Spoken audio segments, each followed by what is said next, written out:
शन्नो मित्रः शं वरुणः शन्नो भवत्वर्यमा शन्न इन्द्रो बृहस्पतिः शन्नो विष्णुरुक्रमः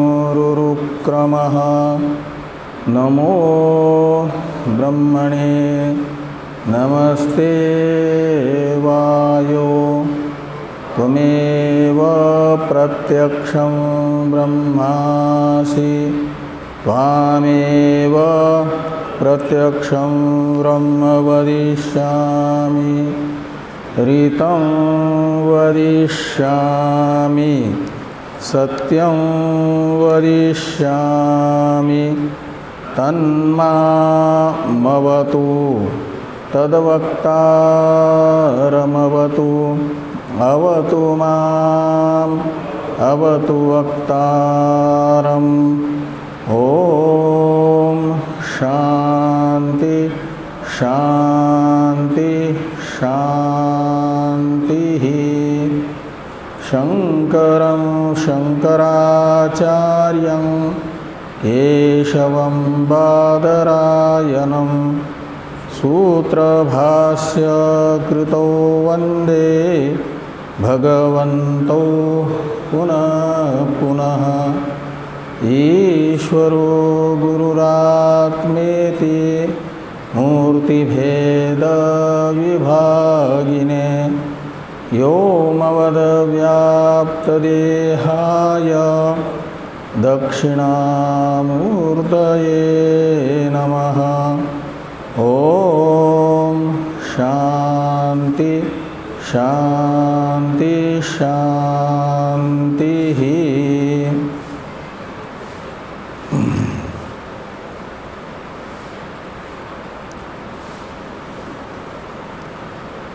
कृष्ण यजुर्वेदीय तैत्रेय उपनिषद के तृतीय अध्याय के अष्टम अनुवाक का विचार पूरा हो गया है। नवम अनुवाक का विचार प्रारंभ होना है। नवम का भी हो गया तो नवम अनुवाक का विचार भी हम लोग कर चुके हैं। तो दशम अनुवाक का विचार प्रारंभ होना है।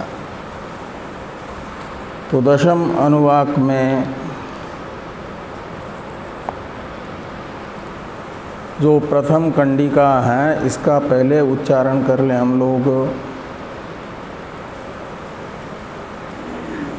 न कंचन वसतो प्रत्याचक्षित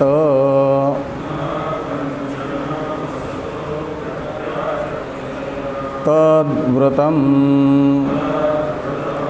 तस्माद्यया कया च विधया बहुअन्नं प्राप्नुयात् आराध्यस्मा अन्नमित्याचक्षते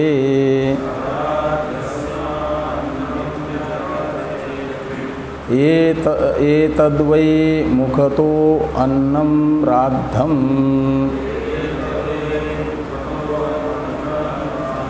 मुखतो अस्मा अन्नं राध्यते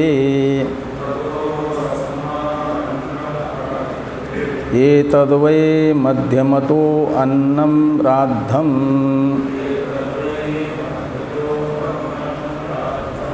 मध्यतो अस्मा अन्नं राध्यते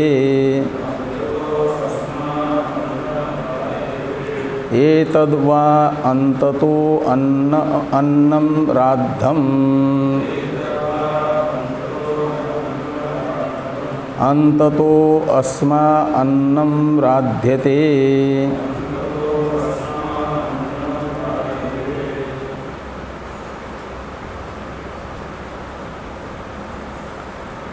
तो नवम अनुवाक में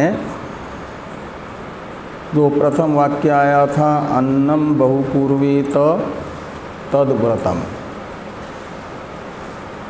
यह अष्टम अनुवाक में बताया गया जो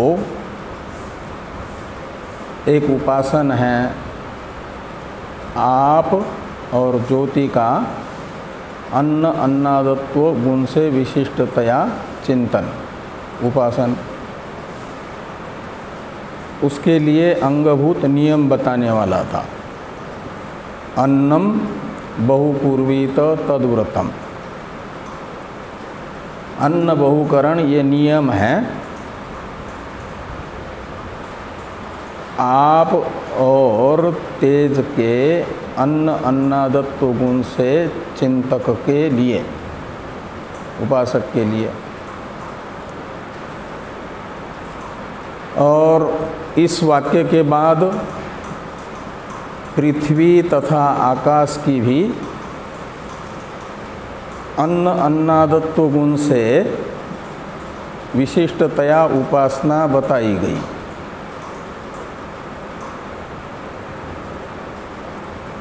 ये जो उपासना है, इस उपासना करने वाले उपासक के लिए भी कोई नियम चाहिए ना। कौन सी उपासना? पृथ्वी और आकाश की अन्न अन्नादत्व गुण से विशिष्टतया उपासना करने वाला जो उपासक, उसके लिए क्या नियम है? जो अन्नम बहुकुर्वीत, अन्न बहुकरण रूप नियम तो पूर्व में आ गया, पूर्व उपासक के लिए। और इस उपासक के लिए भी कोई नियम है कि इसके लिए कोई नियम नहीं है, स्वातंत्र्य है। मन करे तो आरती पूजा में आ जाए, मन करे तो न आ जाए, मन करे तो स्वाध्याय में बैठ ले, मन करे तो न बैठ ले, ऐसा है। या इसके लिए भी कोई नियम है? तो कहते हैं इसके लिए भी नियम है। वो नियम है न कंचन वसतो प्रत्याचक्षित तद्व्रतम। ये वाक्य नवम अनुवाक में जो उपासना बताई गई है पृथ्वी आकाश की अन्नादत्व गुण से विशिष्ट रूप से, उस उपासना के अनुष्ठाता के लिए नियम बताने वाला है। कहता है ऐसे उपासक के यहाँ कोई भी निवास करने के लिए आ जाए, वसति, वस निवासे धातु से वसति वो बन गया आपका क्षत्रि प्रत्यय करके वसत शब्द, और सप्तमी का एक वचन है वसतौ। तो अन्न अन्नादत्व क्या नाम, पृथ्वी आकाश की अन्न अन्नादत्व गुण से विशिष्टतया उपासना करने वाले उपासक के पास में कोई आवास के लिए आ जाए। वसतो सप्तमी है निमित्त अर्थ में, इसे निमित्त सप्तमी कहा जाएगा। ये जो निमित्त सप्तमी है वो बता रही है वसति के लिए, यानी निवास करने के लिए आ जाए। तो किसी को रखा अपने वाले को, और जिसका कोई संबंध नहीं है उसको मना कर दिया, ऐसा नहीं। कंचन लिखा है ना, यानी कंचन का अर्थ निकलेगा। कंचन शब्द का क्या अर्थ होता है? सोना। हाँ, कंचन का यहाँ पर अर्थ है कंचित अपि का मतलब किसी को भी। किम शब्द के द्वितीया में पुल्लिंग में कम शब्द बना, कम ये रूप बनता है। और चन ये उपसर्ग है, क्या नाम, उपपद ये लगता है, अव्यय है, निपात है, उसका प्रयोग होता है आपी अर्थ में। तो इसलिए कंचन का अर्थ निकलेगा कम अपि,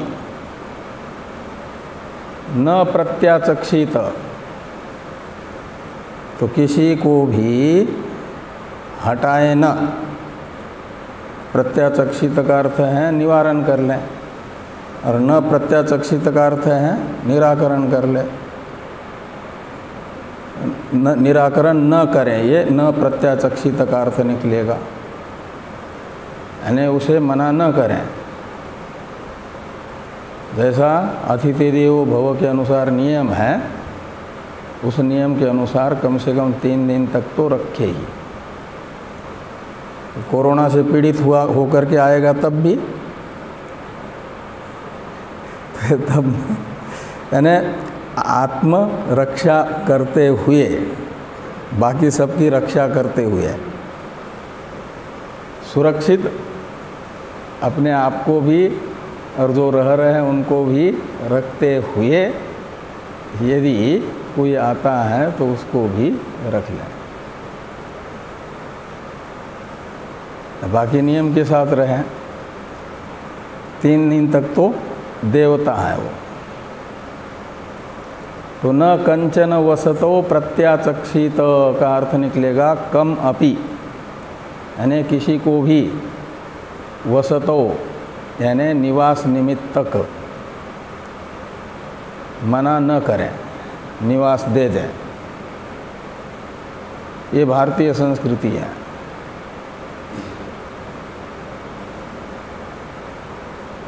और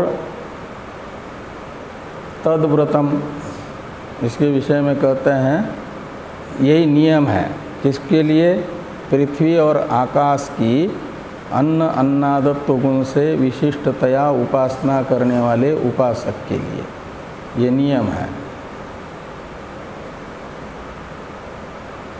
तो निवास स्थान तो दे दिया, और जब सुबह जलपान का समय हो जाएगा तो जो हमेशा रह रहे उतने ही जा करके चुपके से जलपान करके आ जाए, 11 बजे भोजन करके आ जाए। और जिसको निवास स्थान दे दिया वह ऐसा ही चाय पानी के बिना रहें, भोजन के बिना रहें, चलेगा।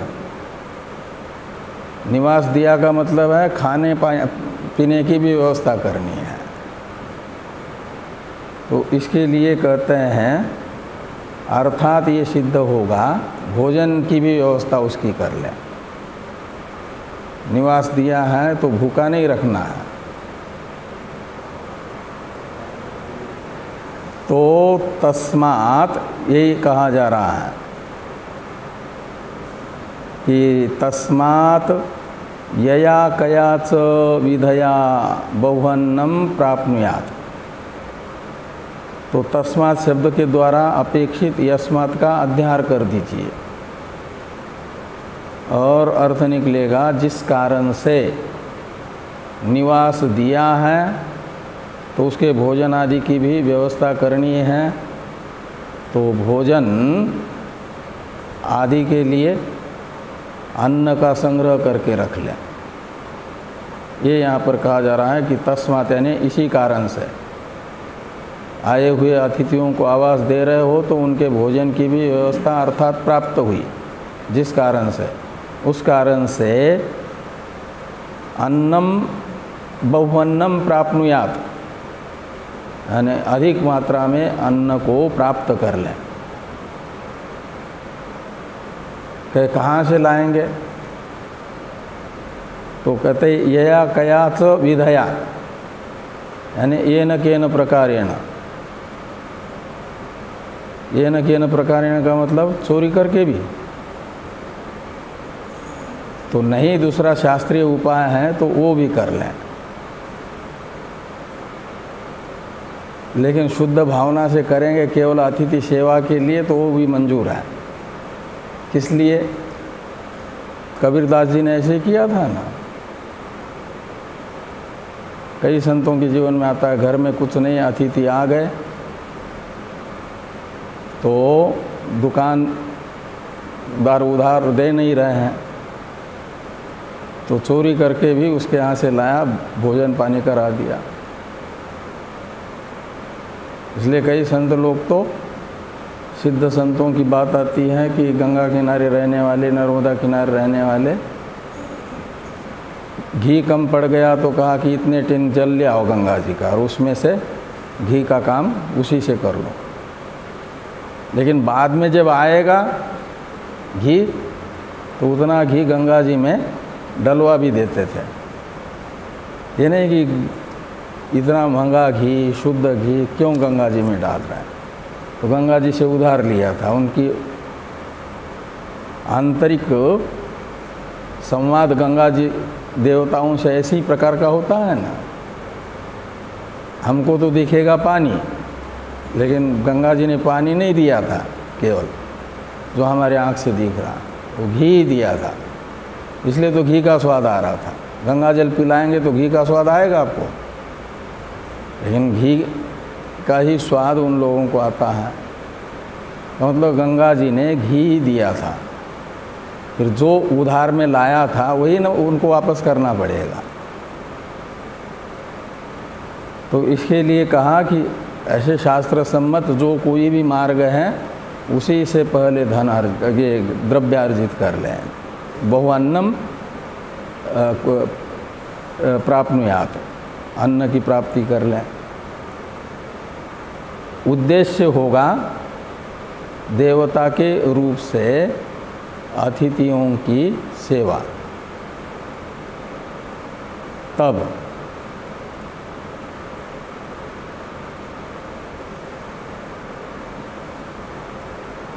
और आराधी अस्मा अन्नम इति आचक्षते,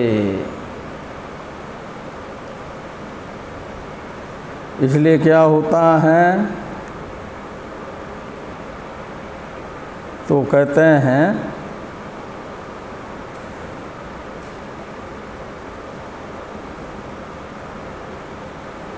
तो जिस किसी भी प्रकार से अन्न प्राप्त कर लिया उसका उपभोग स्वयं न करें, शरीर धारण करने के लिए जितना आवश्यक है वो करते हुए अतिथियों के लिए पका पका करके भोजन खिलाते जाएं। ये आगे कहा जा रहा है कि ये कहा जाता है कि आराधी अस्मा अन्नम इति आचक्षते। तो अस्मा यानी अस्मय शब्द का अस्मा आय आदेश होकर के यकार का लोप हो गया है ना, तो अस्मा यानी अस्मय।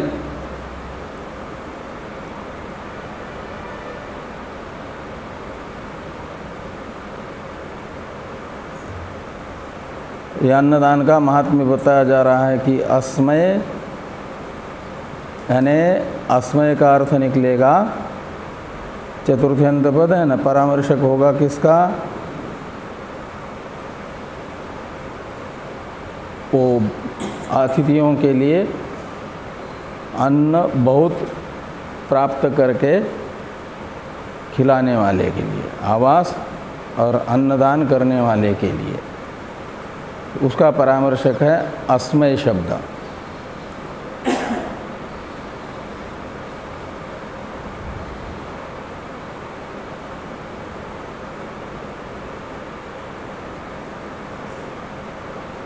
ये अस्मय का तो अर्थ निकलेगा अतिथि, अन्नार्थी, न कि अन्नदान करने वाला। तो अस्मय यानी अन्नार्थिने अन्नम आराधी,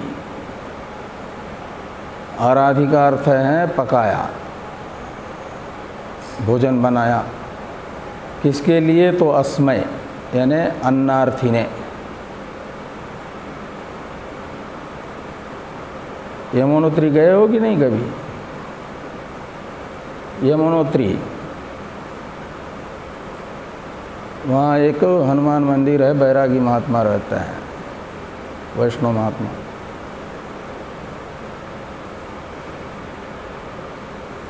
जितने लोग भी उस समय तो वहाँ तो सब अन्न ले जाना, वहाँ हरी सब्जी और कई प्रकार की थोड़ी मिलेगी, लेकिन वहाँ दाल चावल भी मिल जाए, दाल कढ़ी भी मिल जाए, तब भी बहुत माना जाता है।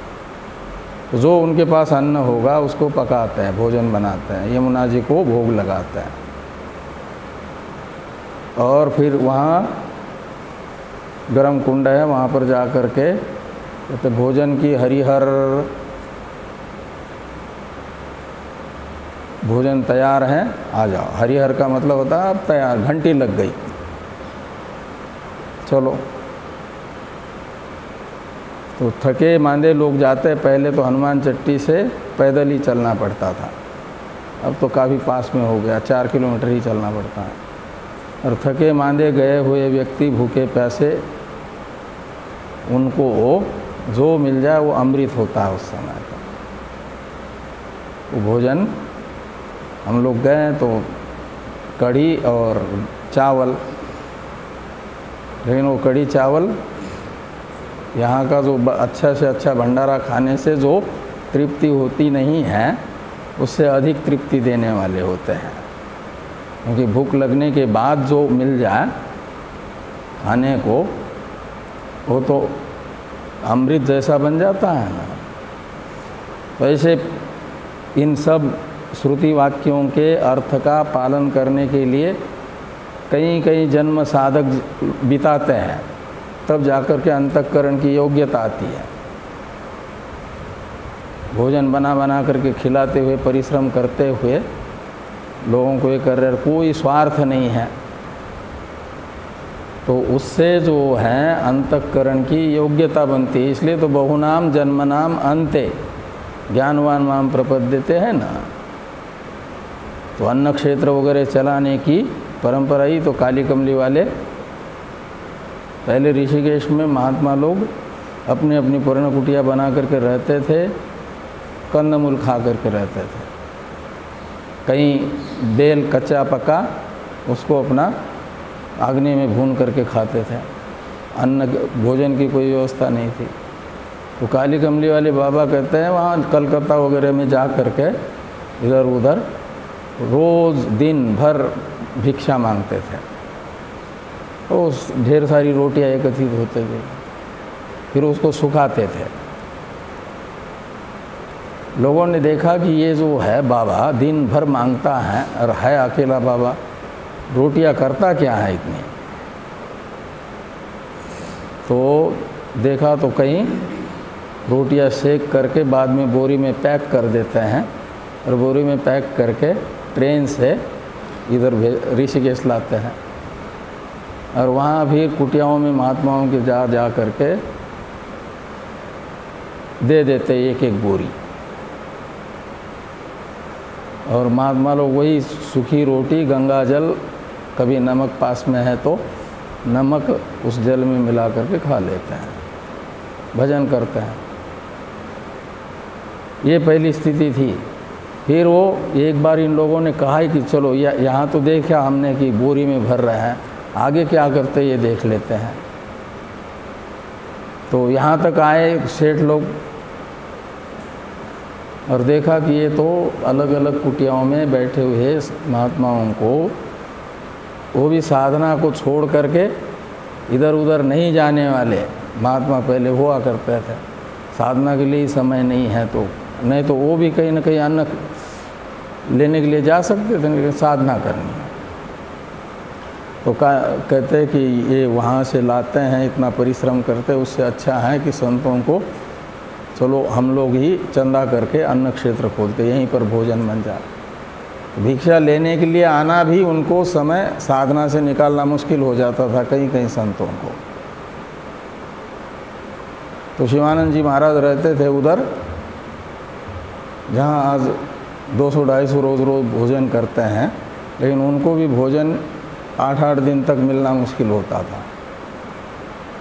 तो काली कमली में जाते थे सप्ताह में एक दिन, उस दिन ताज़ी रोटी और दाल खाने को मिलती थी, बाकी लाते थे 8 दिन की रोटियाँ बाकी, और सुखाते थे, फिर बना करके सुखा करके गंगा जल के साथ खा लेते थे।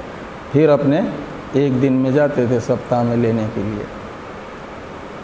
अभी तक के संतों की ये बात है। लेकिन अब तो काली कमली में भी लाठी चलती है, मैं पहले आगे जाऊंगा भिक्षा की लाइन में, मैं आगे जाऊंगा। लेकिन उस समय की बात है, उसका कारण यही सब वाक्य। तो कहते हैं कि आराधी अस्मा अन्नम इति आचक्षते। तो जो अन्नवान है उपासक, पर्याप्त अन्न जिसके पास है, वह अन्नम आराधी का मतलब अन्न को पकाया है। वो केवल अपने लिए मात्र नहीं पकाता था। तो गीता भी कहती है ना, जो भुंजते ते त्वगम पापा ये पचंत्यात्म कारणात्। तो अपने लिए पकाने वाले तो एक प्रकार से पाप ही खा रहे हैं। तो इसके लिए कहते हैं कि आराधी, लेकिन किसके लिए? अस्मय। अस्मय का अर्थ है अन्नार्थिने। जो अन्नार्थी हैं उनके लिए अन्नम आराधी, यानी भोजन तैयार करा रखा है। इति आचक्षते, जैसे गंगोत्री में वो वैष्णव महात्मा करते थे। तो इति आचक्षते यानी ऐसा अन्य लोग कहते हैं, जिसके जो अन्न क्षेत्र चलाते हैं उनके लिए।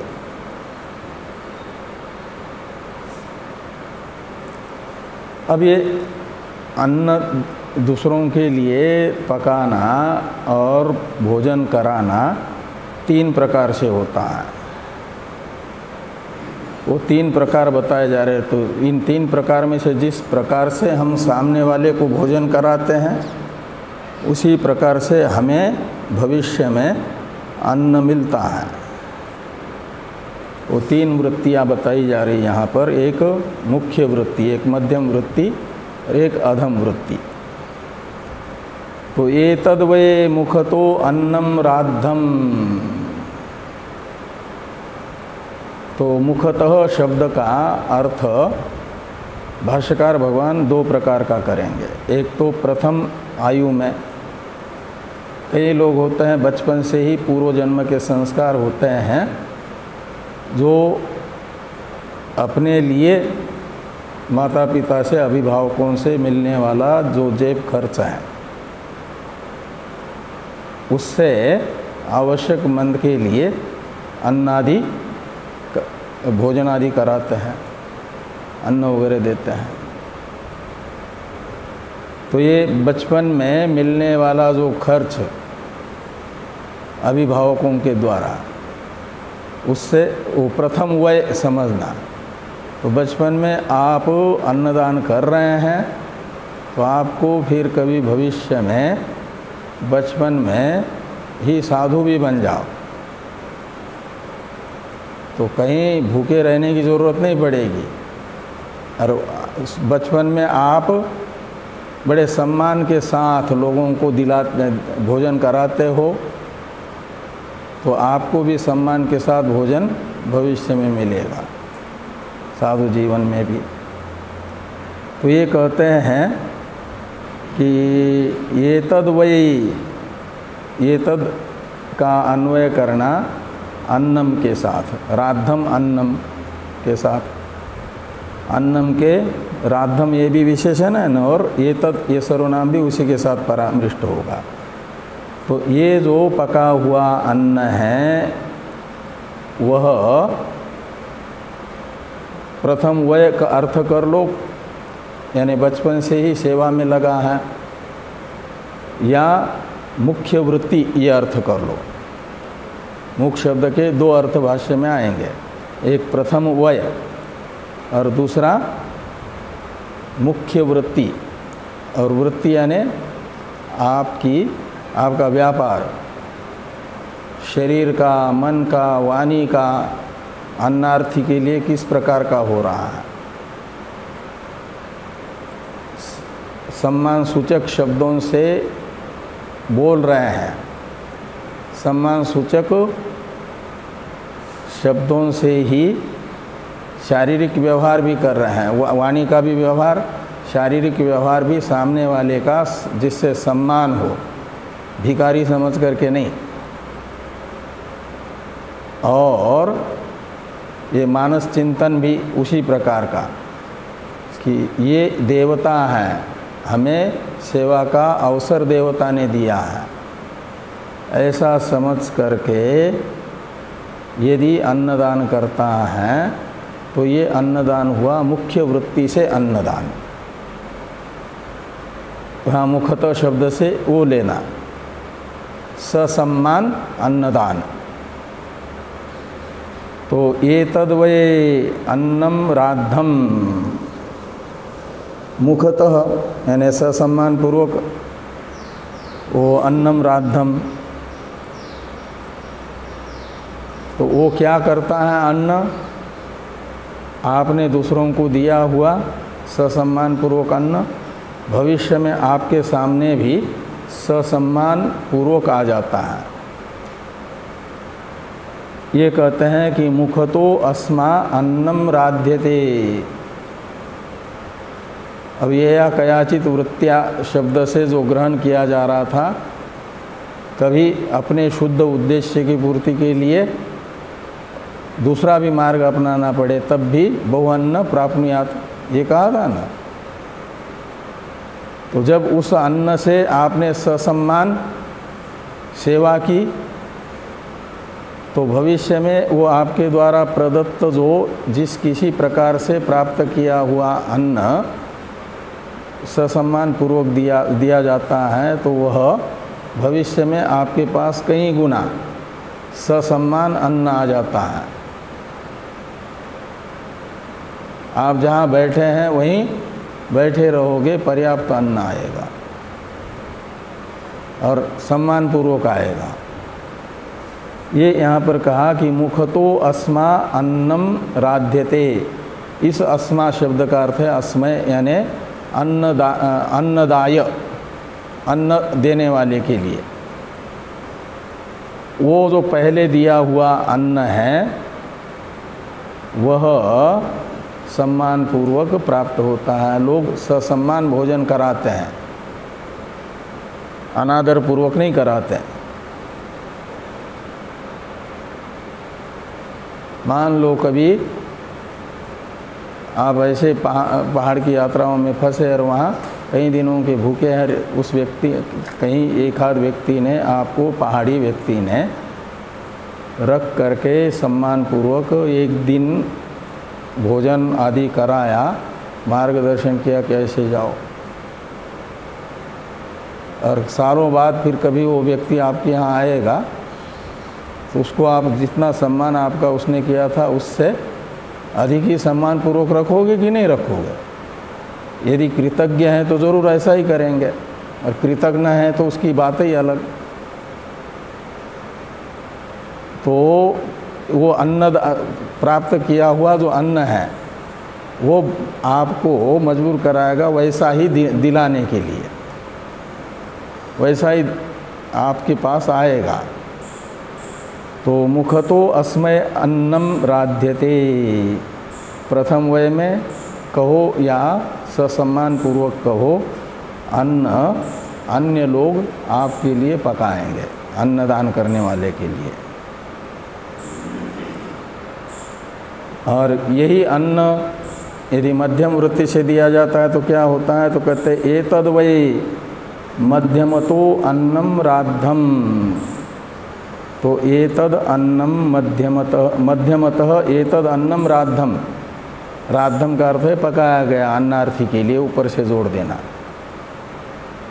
तो अन्नार्थी के लिए आपके द्वारा मध्यम वय में और मध्यम वृत्ति से पकाया गया का मतलब अनादर भी नहीं किया लेकिन ससम्मान भी नहीं है, कर्तव्य समझ करके कर दिया।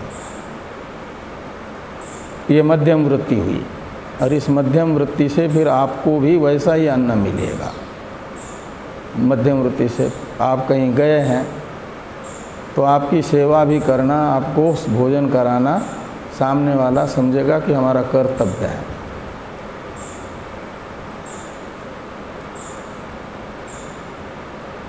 ये आगे कहते हैं कि मध्यमतो अस्मा अन्नम राध्यते। अस्मय यानी अन्नदाय, अन्न देने वाले के लिए। मध्यमतो अन्नम राध्यते, अन्य लोगों के द्वारा अन्न का मध्यम वृत्ति से ही पाचन पकाना होगा, यानी बनाएंगे भोजन हो। एतद् वा अंततो अन्नम राद्धम, अंततो अस्मा अन्नम राध्यते। और यही अन्न अंततः यानी अंतिम वय में कहो या अंतिम वृत्ति से, अधम वृत्ति से। अंततः शब्द का अर्थ जब वृत्ति के लिए ले जाएंगे तो अधम वृत्ति का मतलब आपके यहाँ कोई आया है मांगने के लिए, देना तो चाहते नहीं लेकिन लिए बिना जा भी नहीं रहा है, तो अनादर पूर्वक जैसा तैसा, एक शब्द से भी अनादर, वाणी से भी और मन में भी उतना उत्साह नहीं है, मजबूरी है, जा नहीं रहा है, और शरीर से भी धक्का दे करके अपना थोड़ा सा दे करके जाओ, दोबारा नहीं आना। ऐसा यदि अन्नदान किया जाता है तो ये हुआ अधम वृत्ति से अन्नदान। और फिर भविष्य में कभी आपकी ज़रूरत पड़ेगी तो जैसा दिया था वैसा ही वापस मिलेगा। तो लोग देंगे ज़रूर, लेकिन अनादर पूर्वक देंगे, ससम्मान नहीं देंगे। तो अंततो अन्नम राद्धम अंततो अस्मा अन्नम राध्यते। तो इस प्रकार ये प्रथम कंडिका का विचार संपन्न होता है। मूल में भाष्य में विचार होना है, वो कर लेते हैं कल।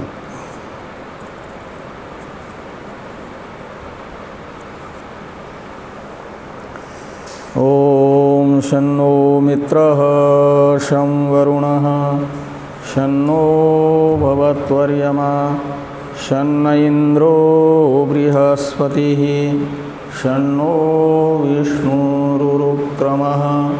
नमो ब्रह्मणे नमस्ते वायो त्वमेव प्रत्यक्षं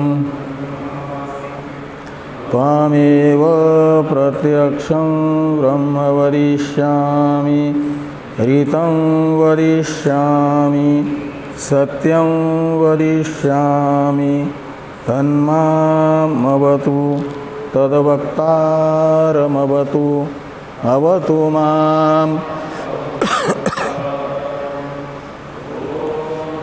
शांति शांति शांतिः। शंकरं शंकराचार्यं केशवं बादरायणं सूत्रभाष्य कृतौ वन्दे भगवन्तौ पुनः पुनः। ईश्वरो गुरुरात्मेति मूर्तिभेदविभागिने व्योमवद्व्याप्तदेहाय दक्षिणामूर्तये नमः। ओम शांति शांति।